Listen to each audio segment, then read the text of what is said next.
se está conectando alguien igual de Colombia. Nos estuvieron contactando en el transcurso del día. No sé si sea de la misma hermana que nos estaba contactando, pero ahí tenemos varios jóvenes de otras partes, jóvenes que no habíamos conocido. Se han estado conectando también de República Dominicana y pues también me comentaron que iban a estar unos hermanos de Illinois, de Chicago.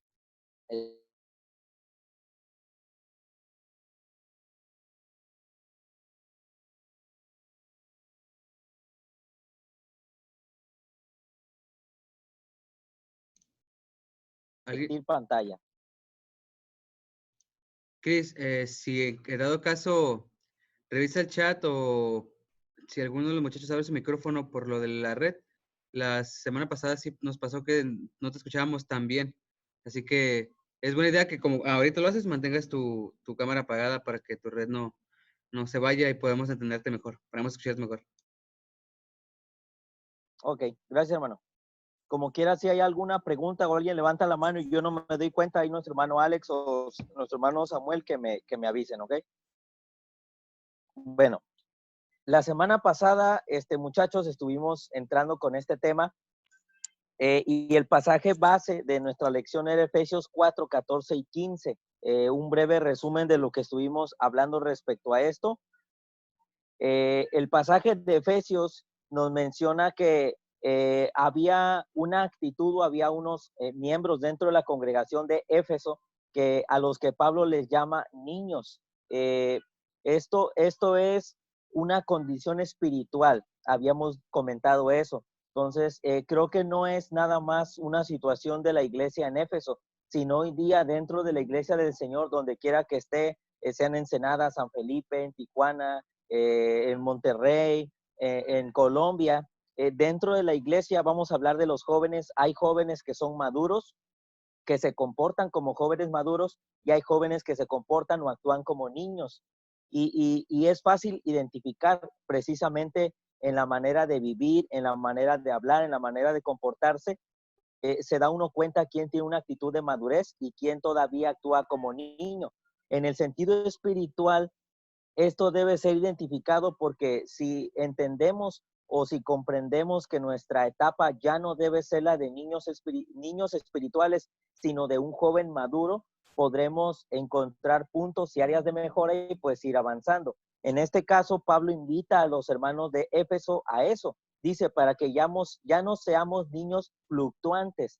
Entre paréntesis les puse que es fluctuante, sacudido, llevado fácilmente. Un niño, si ustedes se dan cuenta, a un niño pequeño, aunque no te conozca, le sonríes, le muestras un juguete o le enseñas un dulce y el niño te va a sonreír, a lo mejor al principio no, pero después se va a acercar a ti. ¿Por qué? Porque fácilmente es llevado. Y luego dice ahí Pablo, ya no seamos niños fluctuantes, sacudidos o llevados fácilmente, llevados por doquiera de todo viento de doctrina, es decir, por cualquier enseñanza, por estratagema es truco o trampa, por truco o trampa de hombres que para engañar emplean con astucia, con inteligencia, las artimañas. Artimaña es un engaño bien elaborado. Había hombres en Éfeso y todavía hay hombres que se introducen dentro de la iglesia, incluso de fuera de la iglesia, que emplean con inteligencia un engaño bien elaborado, que es un error para atraer a esos niños espirituales, a esos miembros que no son maduros, a esos jóvenes que no son maduros, que son nuevos incluso, que no tienen una base muy firme en las cosas de Dios y los sacan del camino, ¿ok? Sí, el opuesto, lo que Pablo quiere que los hermanos hagan y nosotros también dice que, sino que siguiendo la verdad en amor, crezcamos en todo aquel que es la cabeza, esto es Cristo. La única manera, dijimos, de que nosotros podamos dejar esa niñez espiritual, esa actitud de inmadurez que todos tenemos en nuestra vida cristiana en algún punto y que esperemos ya no tener, la única manera es seguir la verdad en amor. Solamente así habrá crecimiento, ¿ok? De lo que estuvimos hablando es de esto. Y ahí están los pasajes, mencionamos esto bien importante, que de acuerdo a la escritura, ¿qué es la verdad? ¿Qué es lo que nos va a llevar a la madurez? La verdad. ¿Pero qué es la verdad? De acuerdo a Juan 14:6 y Juan 17:17. Y como es clase, vamos a iniciar con las preguntas. ¿Quién se acuerda qué es la verdad? De acuerdo a Juan 14:6 y a Juan 17:17. ¿Qué es la verdad? Son dos Cristo y pasajes. su palabra. Muy bien, apenas iba a terminar la pregunta, pero excelente. Eso es, gracias hermano André. ¿Qué es la verdad? Dos pasajes, dos formas de presentar la verdad. Muy bien, hermano. Cristo, Juan 14:6, yo soy el camino, la verdad. Cristo es la verdad. Y Juan 17:17, santifícalos en tu verdad, tu palabra es verdad. ¿Qué es la verdad que tenemos que seguir para llegar a la madurez? A Cristo y a su palabra, ¿ok? La forma de vivir de Cristo. Entonces, vamos a darle más rápido con el resumen. Entonces, en base a eso, pues escogimos este tema que es conocimientos de la fe, conocimientos básicos de la fe, y estamos hablando de 3 conocimientos básicos. De hecho, solo hemos visto el primero. Probablemente pongamos una pausa, demos oportunidad que otros hermanos den otros estudios y luego retomaremos el siguiente punto para no ser un poco tediosos a lo mejor para algunos, ¿ok? Entonces, el primer conocimiento básico es el de la Biblia. Dijimos que la Biblia nos habla, nos enseña en doctrinas o enseñanza, que eso es doctrina, enseñanzas fundamentales, es decir, básicas que el cristiano debe entender, conocer y aceptar. ¿Por qué es importante saber esto? Bueno, porque de acuerdo a la forma que nosotros estemos creyendo o en lo que estemos creyendo es lo que determina nuestra manera de vivir. Y poníamos este ejemplo. La persona que cree que el mundo es resultado de la casualidad y no creado por Dios, vive diferente al que cree que la creación viene de Dios, que todo el mundo creado, lo visible y lo invisible, viene por el poder de Dios. Entonces, recuerden, lo que uno cree afecta la manera en que uno vive. No va a vivir igual una persona que cree que existe el cielo a una que cree que no existe, porque el que cree que existe el cielo pues va a vivir de tal manera que se gane la entrada al cielo. Y aquel que no cree en el cielo va a vivir como quiera porque sabe que no hay nada más allá. Entonces va a vivir como sin reglas, sin dominio, etcétera, etcétera. De la misma manera, las creencias cristianas definen una forma de vida, una manera de vivir con el fin de complacer a Dios cada día y gozar de una vida abundante. ¿Ok? Y ya entrando al punto de la Biblia, diciendo que lo que nosotros creamos, en este caso de la Biblia, va a afectar nuestra manera de ver la Biblia y de vivir de acuerdo a lo que enseña la Biblia. Por ejemplo, decíamos esto, si alguien piensa que la Biblia es un libro para flojos, lo que va a sentir es rechazo. Si alguien piensa que la Biblia es un libro de hombres, no sentirá nada por ella, porque no va a tener confianza. Si la Biblia, piensa alguien que la Biblia es un libro lleno de contradicciones, de la misma manera va a desconfiar de la misma. Y si alguien piensa totalmente distinto y piensa que la Biblia es un libro con cualidades únicas, lo que va a sentir es mucho interés de navegar a través de la escritura. Así que dijimos que lo que la gente piense de la Biblia afectará definitivamente lo que la persona sienta por la Biblia. Y lo que nosotros queremos llegar con este estudio es precisamente que sintamos interés por la palabra de Dios, porque es algo muy básico. De las dos cosas que ya vamos en la última parte, la primera cosa que empezamos a aprender de la Biblia es hablar de su inspiración. Nuevamente, otra pregunta. Dijimos que hay dos pasajes para hablar de la inspiración de las Escrituras. Uno es 2 de Timoteo 3:15 al 17. En este caso, el verso 16 es el que menciona la palabra inspiración. Y 2 de Pedro 1:19 al 21. En los dos pasajes encontramos la palabra inspiración en español. Reina Valera dice en las dos pasajes inspiración. Pero si ustedes se van al idioma bíblico, que en este caso el Nuevo Testamento es el griego, hay dos palabras griegas distintas. ¿Cuál es y qué significan? ¿Alguien se acuerda?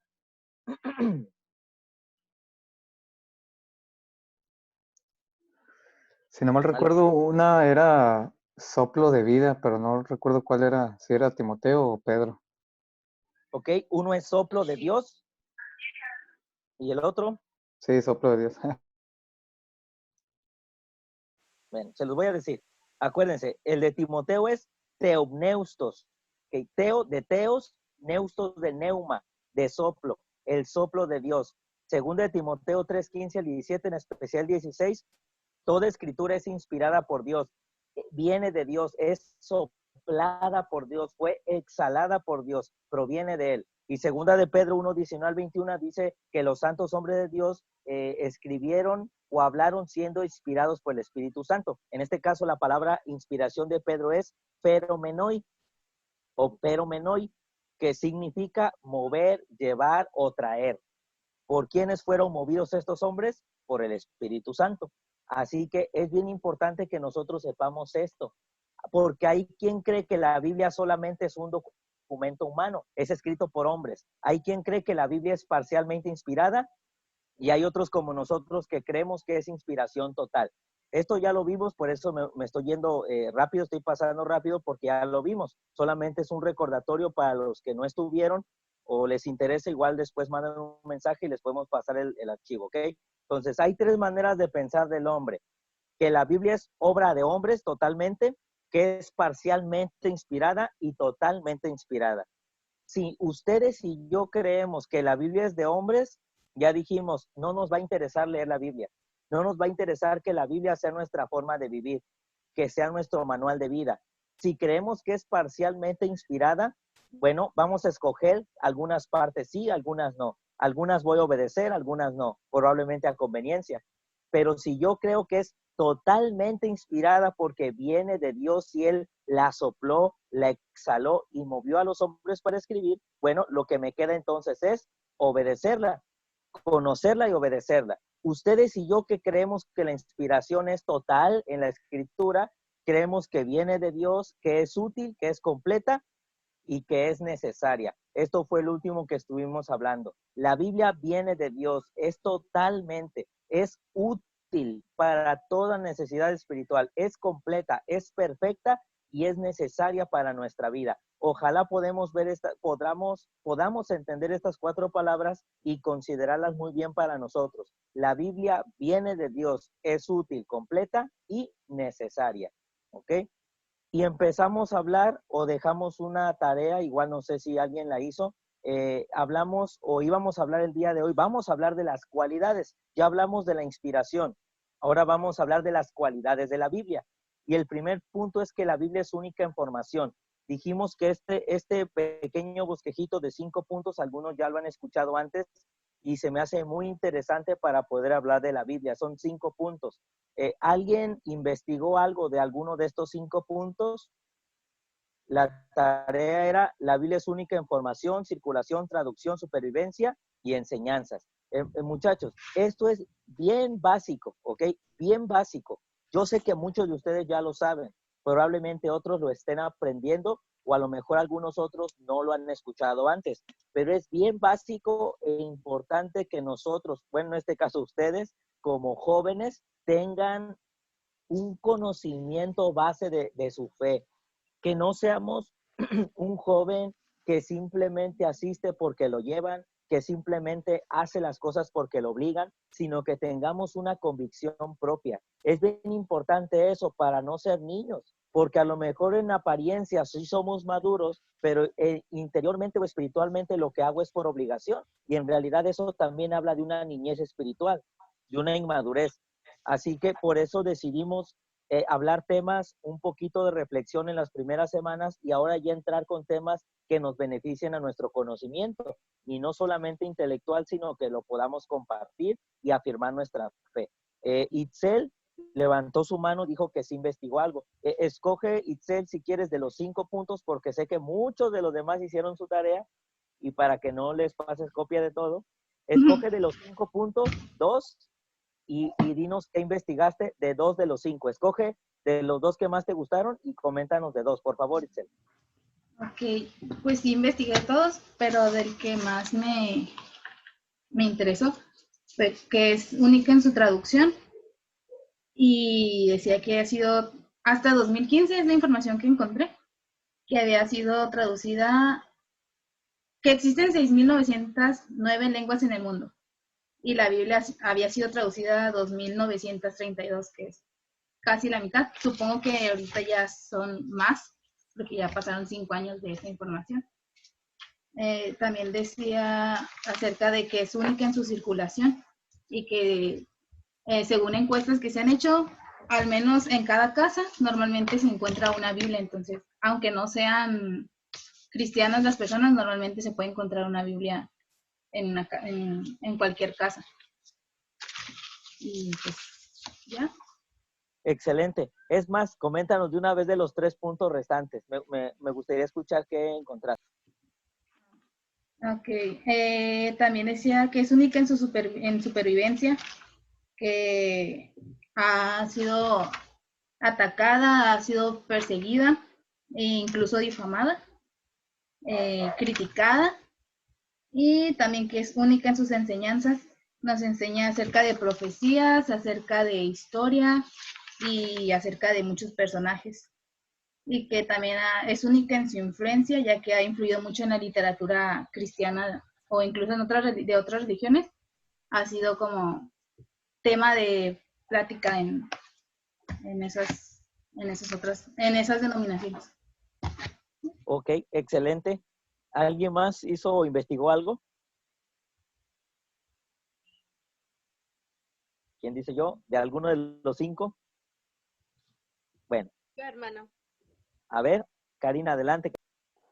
Una de las que me interesaron más era la formación, que la Biblia se escribió en un periodo de 1500 años aproximadamente, y es una recopilación de textos y principio de documentos separados, como así lo llamaban segúnmente. Y los textos más antiguos se encontraban en el libro de los jueces, y el libro más completo era Oseas, uno de los datos más relevantes que encontré y me gusta mucho. Y la traducción sería, bueno, la única en supervivencia, como dice Itzel, que era de personas que condenaron o que también fueron condenadas porque leyeron la Biblia sin ninguna, ¿cómo se puede decir?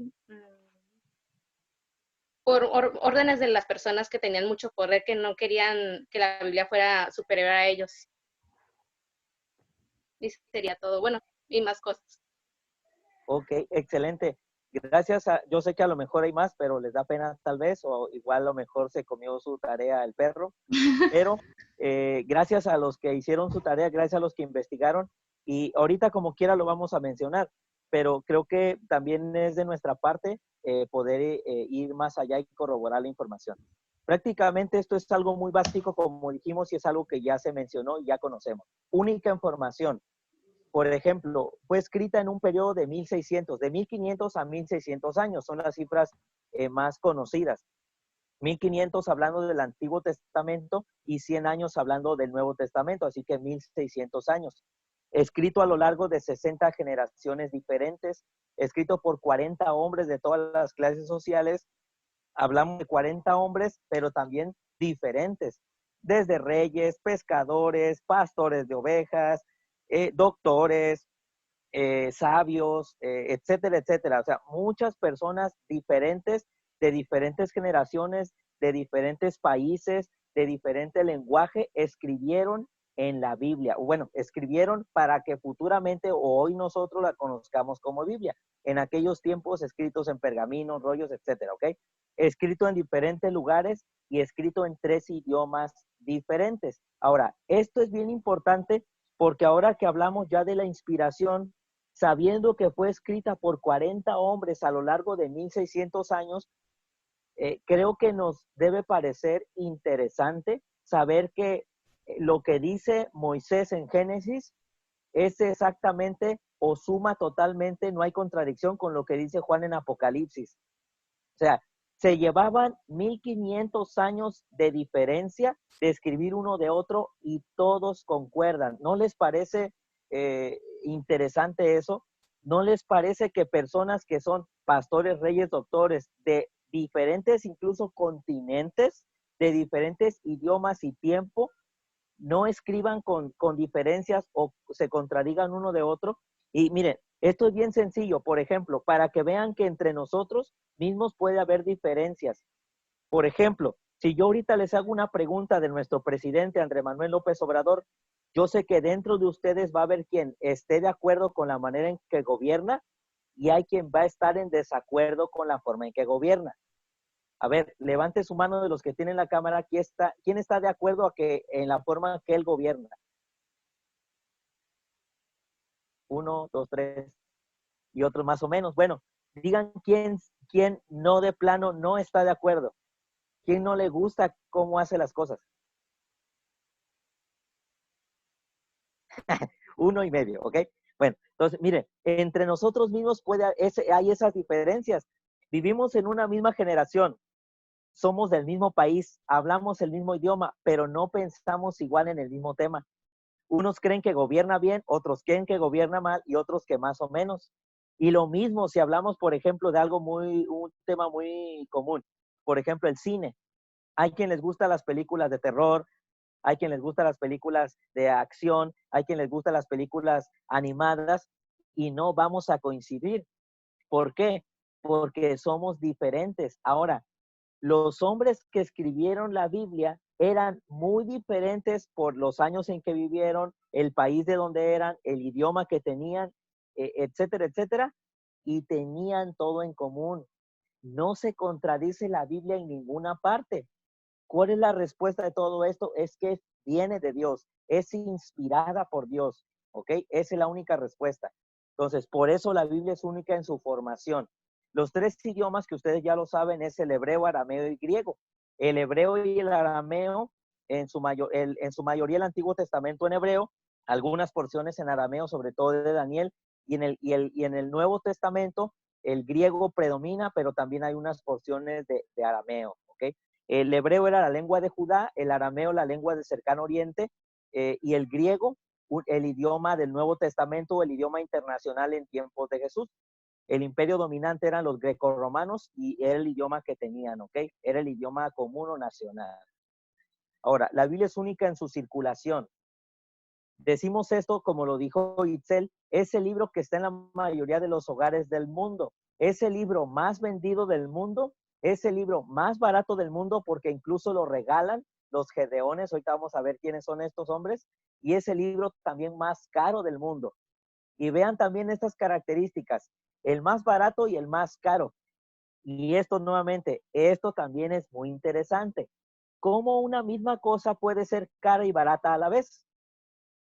¿Puede una cosa ser muy cara y ser muy barata a la vez? Por ejemplo, la gasolina.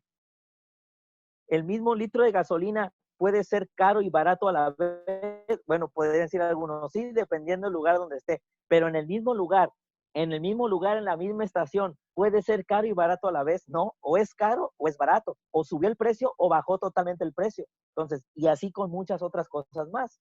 Entonces, ¿por qué decimos esto de la Biblia que es única en circulación? Porque está en la mayoría de los hogares, el libro más vendido, el más barato porque lo regalan y también es el más caro. Miren, la Vulgata Latina de Juan Gutenberg, que fue el inventor de la imprenta, es ofrecida en venta en $100,000. Una impresión llamada la Vulgata Latina de la imprenta de Juan Gutenberg, ¿ok? $100,000 cuesta esa copia o esa impresión de Gutenberg, ¿ok?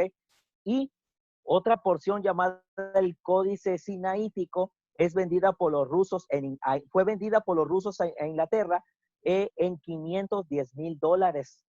Háganle cuenta ahorita cómo está el dólar y fíjense cuánto cuesta una copia de Juan Gutenberg, $100,000, y una porción o una parte del Códice Sinaítico en $510,000. Por ejemplo, aquí está una información de que es el libro mayor vendido.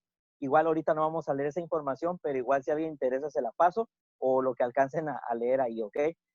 Este librito pequeñito que es llamado Nuevo Testamento es el que decimos que se regala.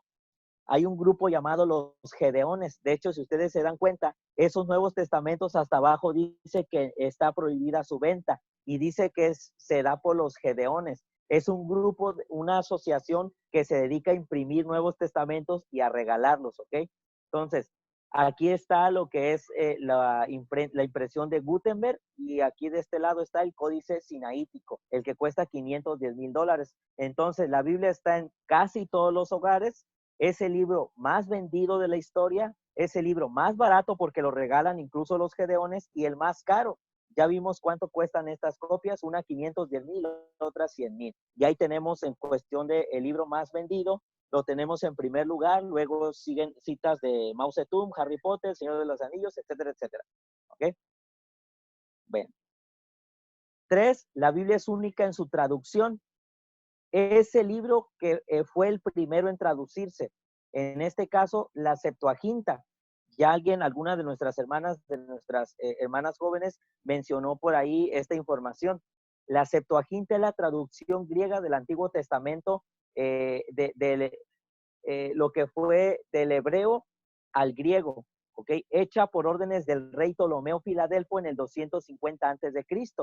En realidad fueron 72 hombres los que hicieron esta traducción, 250 a.C., ¿ok? La traducción al griego de lo que estaba en el Antiguo Testamento, lo que hoy conocemos como el Antiguo Testamento, que estaba en hebreo, ¿ok? Entonces, es única en traducción, el primer libro traducido.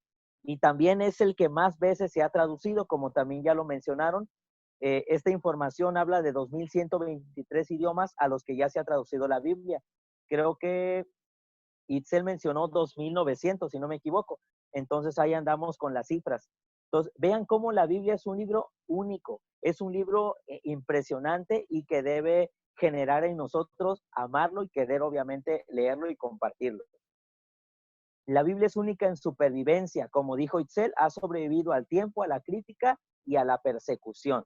¿Ok? Al tiempo, porque acabamos de decir que tardó 1500 años en escribirse todos esos libros inspirados, después de aquí a que los juntaron, de aquí a que los tradujeron al latín, al inglés, al alemán, hasta llegar al español. Vean, desde el año 100 después de Cristo se termina de escribir el Apocalipsis, y de ahí hasta la fecha todo ese tiempo estuvo circulando, traduciéndose, sobreviviendo al tiempo, la crítica y a la persecución. Entonces es un libro que ha sobrevivido a todo. Los incrédulos han estado refutando y atacando este libro por mucho tiempo. Si este libro no fuera de Dios, hace tiempo que el hombre lo hubiera destruido. Todos los que han probado o han extendido su mano contra la escritura ya han muerto, pero la Biblia todavía la tenemos hoy día. De hecho, hay una pequeña reportaje de un hombre que mencionó que la Biblia iba a desaparecer en 100 años, y este hombre, si no me equivoco, Voltaire, mencionó que la Biblia en 100 años ya no iba a existir, y cómo son las cosas, que después en su casa se puso una imprenta y se imprimían Biblias. Entonces, y así como esto, hay muchas historias así de hombres que refutaron la Biblia, que dijeron que la Biblia era mentira porque menciona lugares, hablando de arqueología, menciona lugares que ni siquiera existen, y quizás que pase el tiempo y encuentran esos lugares los arqueólogos. O sea, eso es inspiración, y eso es lo que tenemos en nuestras manos. Eso es nuestra guía como cristianos, y creo que nos debe hacer sentir, al menos yo me siento orgulloso, me siento feliz, me siento cada vez más interesado al saber esto, porque entiendo que este libro no es cualquier libro. A veces nosotros lo olvidamos, lo perdemos, lo rayamos, pero en realidad tiene mucho valor, ¿ok? Mucho, mucho valor. Entonces, y el último punto, ya concluimos esta lección, ¿ok? Número 5, la Biblia es única en sus enseñanzas. Y como decía Itzel, también concordamos con lo mismo, y podríamos decir muchas cosas más. La Biblia es única en enseñanzas porque un solo libro toca temas de profecía, de historia, de personas, de poesía, etcétera, etcétera, etcétera. O sea, la Biblia toca tantos temas, es un libro, hermanos, completo. ¿Okay? Si nosotros queremos llevar una vida aprobada delante de Dios, creo que la Biblia, hermanos, es el único libro que nos puede llevar a ello. Entonces, conocer lo hermoso que es la palabra de Dios nos garantiza darle un trato tal y como se merece. Esto y muchas otras cosas más podríamos decir de la Biblia. Entonces, vean el propósito de conocer este tema. Por eso es un conocimiento básico de la fe. Si yo creo y conozco la Biblia, la voy a tratar como se merece. Y creo que, o espero, que el día de hoy estemos ya viendo nuestra Biblia con otros ojos, la palabra de Dios con otros ojos. Si no la habíamos visto así, que a partir del día de hoy la empecemos a ver de otra manera, que le demos el valor que se merece, y que sobre todo depositemos nuestra vida y sepamos que la Biblia es el único libro que nos puede llevar a estar aprobados delante de Dios.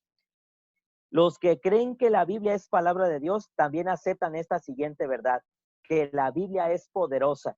Al menos yo puedo resumir así en general a la Biblia. La Biblia es un libro poderoso. Hebreos 4:12 dice, yo sé que ustedes lo conocen, la palabra de Dios es viva y eficaz y más cortante que toda espada de doble filo, penetra hasta partir el alma, el espíritu, las coyunturas, los tuétanos, discierne los pensamientos y las intenciones del corazón. La Biblia es poderosa y lo decimos por esto. Tiene poder para hacer crecer el reino cuando es enseñada, es decir, a la iglesia. La Biblia cuando se predica nos hace crecer, cuando se predica de buena manera. La Biblia tiene el poder para salvar a las personas que la obedecen. Ningún libro hecho por el hombre, únicamente por el hombre, puede salvar a alguien más que la Biblia. Por eso es un libro poderoso. Ya están los pasajes para que ustedes los estudien. La Biblia es poderosa porque tiene poder para fortalecer a los cristianos, permitiéndoles a los hijos de Dios recibir la herencia prometida. La Biblia tiene poder porque nos ayuda a los cristianos, a los seguidores de Cristo a vencer las tentaciones. La Biblia tiene poder, es un libro poderoso porque nos sirve como una herramienta en la batalla contra el mal.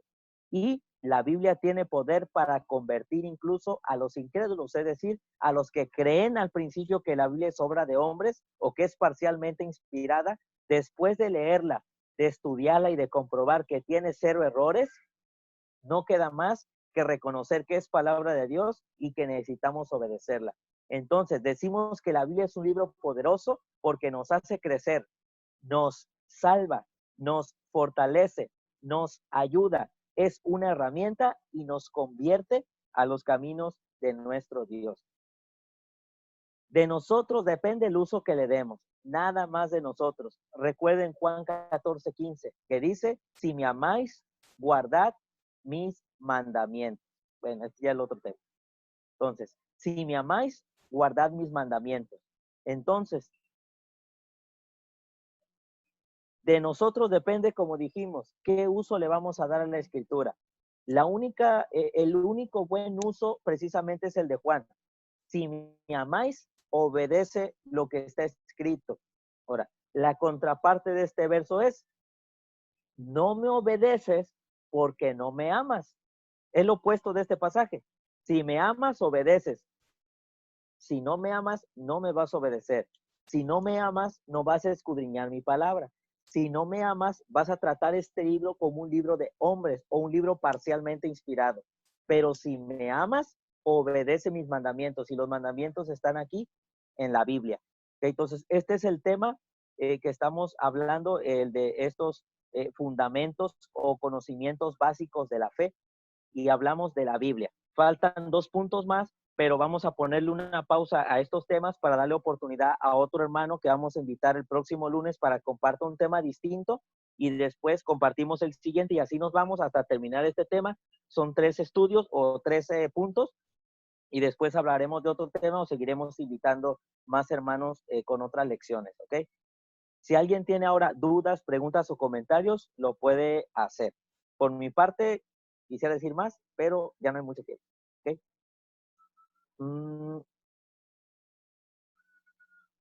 ¿Alguien? No se amontonen.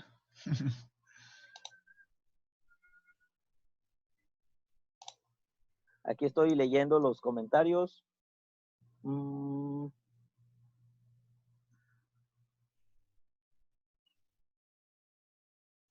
Okay. Sí, me fascina el tema de la circulación y de la supervivencia de la Biblia, porque de hecho iba a comentar algo sobre la tarea.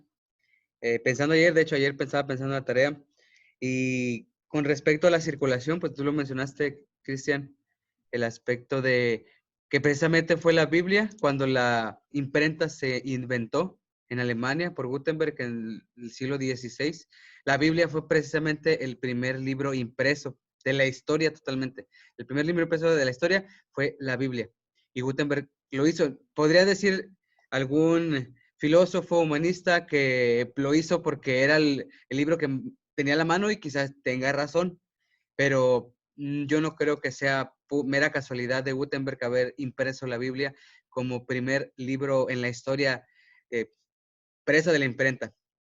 Que ciertamente es un libro que muchos tienen muy despreciado, es cierto. Precisamente la persecución con respecto a la Biblia es mucha. a lo largo de la historia, no solo en los tiempos de la imprenta y después, sino que a lo largo de la historia. Es un libro muy ignorado también. Precisamente los que tenían el poder clerical después del primer siglo y hasta que la imprenta pudo hacer posible la llegada a las personas de la Biblia, al vulgo, a las personas comunes, porque no todos tenían una Biblia en ese entonces, desde el primer siglo hasta la imprenta un poquito después, pues ves ver la perspectiva de cómo la Biblia impactó a las personas desde el punto en el cual pudo haber sido multiplicada, pudo haber sido esparcida por medio de la imprenta, por medio del estudio. También un aspecto de lo que hace único a la Biblia, pues es precisamente en su formación, pues ningún libro que se haya escrito ha tenido el escrutinio que tiene la Biblia. Precisamente temas como la exégesis, como la hermenéutica, como la homilética, son temas que se discuten en la argumentación, en la dialéctica, en la apologética, pero no a un rango, un nivel tan avanzado como lo es con las escrituras sagradas. Hay hermenéutica en la filosofía, hay exégesis en muchos escritos, pues, en general los escritos que son un poquito más de ideologías modernas, como el socialismo, como incluso, no sé, el nazismo, pero desde antes de que estas ideologías existieran, la exégesis y la hermenéutica de la escritura era común para los estudiosos. Por eso es que muchas universidades, y esto es algo que yo he platicado con Melanie en cierta ocasión, muchas de las universidades que nosotros ahora conocemos como renombradas, tenían carreras de teología, carreras de estudio de la Biblia. Entonces, cuán importante era en otros tiempos, ahorita lo es, pero no tanto en el ámbito secular, en el ámbito escolar, pero antes era un aspecto importantísimo saber de teología, saber de interpretación, saber de hermenéutica, de exégesis, para poder llegar a interpretar de maneras correctas la Biblia. Y algunos, pues, de maneras incorrectas. Pero la importancia, pues, es clara, la importancia del libro, de la Biblia que tenemos nosotros. Así es. Entonces, recuerden, como ya otra vez comentó nuestro hermano Alex, la Biblia fue el primer libro impreso y el primer libro traducido de la historia, de la historia de la humanidad. El primer libro impreso y el primer libro traducido de la historia. Así que tenemos un libro único.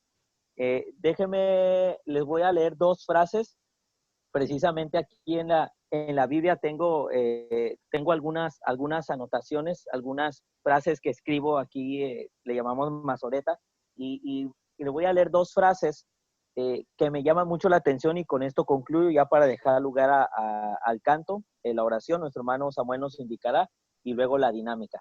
Dice esta frase: aún en los siglos más oscuros de la vida de la iglesia, nunca faltaron cristianos que amaron, estudiaron, conservaron y copiaron las escrituras.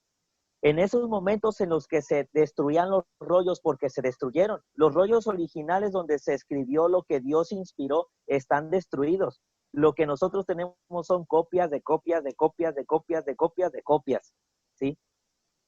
La palabra de Dios, la Biblia es inspirada, las traducciones no.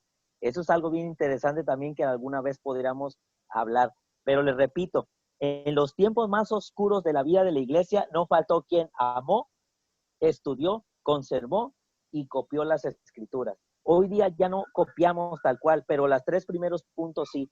Hoy día espero que entre nosotros haya quien ame, estudie y conserve las escrituras de nuestro Dios, y sobre todo, podríamos agregar, practique. Que ame, estudie, conserve y practique la palabra de nuestro Dios. Y la otra frase con la que concluye es esta, que no habla tal cual de la Biblia, sino de Jesús, pero hace alusión a lo que nos deja de beneficio lo escrito en la Biblia de Jesús. Miren, esta es una frase de un hombre llamado Philip Scaff.